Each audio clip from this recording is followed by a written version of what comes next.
Alright, so this is Audronaša, and today we're talking to Spermafrost. So, Spermafrost, you just released an EP, Turmoil and Misery, with our local band Regressive. And we already heard their part of the story, but they kinda tend to lie sometimes, so we want to hear your part of the story. How did you two bands come together to give birth to Turmoil and Misery? Yeah, actually, thank you for the interview. And it started a long time ago. We played I think 2 years ago with Luctus, another Lithuanian band, which is great, in Belgium. And Vilnius, the guy that made Volcanic Slut Records, was there. So we had a talk together, a few beers, and he said, hey, you guys play rock and roll, and we have a good local band in Lithuania that play the kind of same music. Regressive. So he said, hey, in 2 years let's make a split with them. So in the end of the day we did it, and after a few emails and day by day, it was 2 years ago finally. So it finally released now.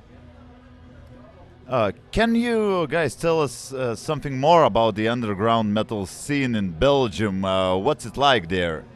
Yeah, it's not bad, but we are pretty lucky because we are just between Germany and France and the Netherlands, which are great countries for metal underground. In Belgium, we have quite a lot of good bands. I think like everywhere, black thrash, death metal, and we are pretty lucky because we are assholes and we have the good luck to play music and to go abroad, like here, for example. And there's no many bands from Belgium that have the opportunity to do it, so we are glad of it. Your band's name is, I would say, quite poetic. How did you originally come up with it? Yeah, that's very simple and not really funny in the end. I was just drinking beer with the other former bass player, and we're talking about making a black and roll music band. And I said, yeah, we need something cold and eternal, and I say, yeah, Permafrost sounds great. It's like this, the ice that never removes from the northern places in the world. And you just say, let's just add a S before the word, and Spermafrost, and I just laugh. And I say, yeah, that's fucking great, actually. Let's keep it. In both your first demos titles, there was the word skull shit. What the fuck is skull shit? It's a kind of not a joke, but a word play with bullshit. But with school, it's just coming from bad to the bone. And yeah, it was the early beginning of the band. We were not really picky about the lyrics of the band. We were just writing really evil and rude stuff. So the title actually doesn't have a real meaning. It was just something catchy. That's about us. Compared to many other bands in the genre, your vocals are quite clear. They're not really growly. So where does this influence come from, and why do you sing this way? Yeah, honestly, probably some people will say it's probably coming from Lemmy Kilminster from Motorhead, because it sounds like the same. And to be honest, yeah, it's a big influence for me. But I don't know. I don't have really a technical or nothing. I just scream in the mic and something comes out with a lot of beers and cigarettes, and it's really spontaneous. You never seem to get tired of the song God is Dead. You put it in every record you ever released. So what's so special about that song? Yeah, it's just because when we play it live, it's always very, how could you say it, tough? Or yeah, people like it. I mean, it's powerful. So we did it for the first demo, but we were not very proud of the first demo because it was really low-cost release. Then we put it back on the second one, but it was just to fill some time.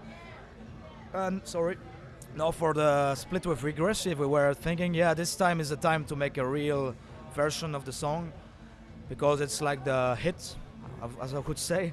So let's keep it and do a final version which won't change anymore. I think we won't do it anymore in the future. It would be too much.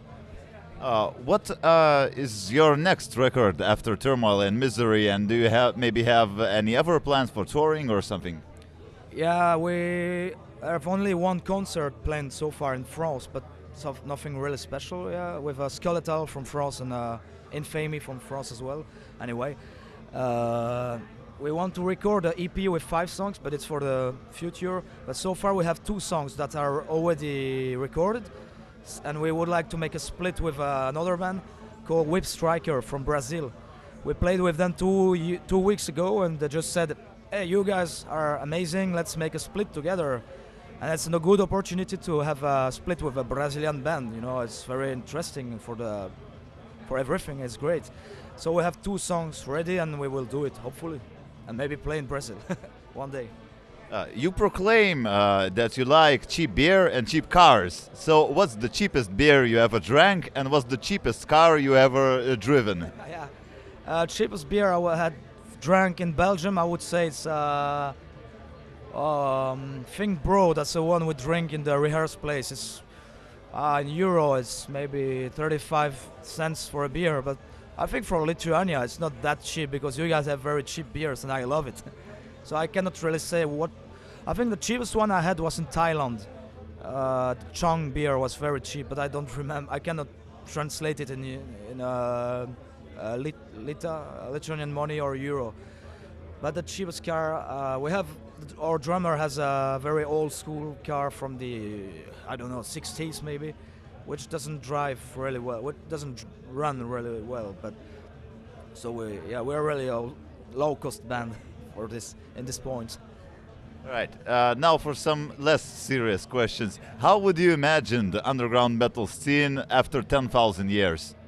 10,000. I would say it will be some aliens playing music, so they will play like Japanese, you know, very fast and very much better than we do. Would they play better than the actual Japanese? Yeah, much faster. And you won't need any guitar anymore. It's gonna be a kind of pills that you eat, and then you just create music. But you don't have ears anymore, so you just hear it in your brain. So it's not music; it's invisible waves. Okay, if a big label like Roadrunner would offer you a record deal, but it would have you would have to do 2 things. You would have to stop drinking beer, and you would have to cut your hair short. Would you sign it? I would say fuck them. Yeah, of course. Yeah, even without the hair and the beer stuff, which is pretty bad.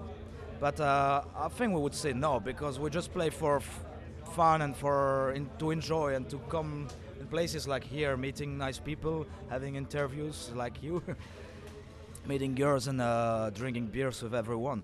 If we start to earn money and to have big signatures on labels, I think we will lose the fun and the great part of the thing. We will do it for money and for like a job. So fuck them. All right. Well, thank you very much for your time, and maybe you want to give some sort of a message to everybody listening to Audronaša right now. Okay, thank you for the interview, and just keep enjoying old school music, and don't forget it's all but rock and roll.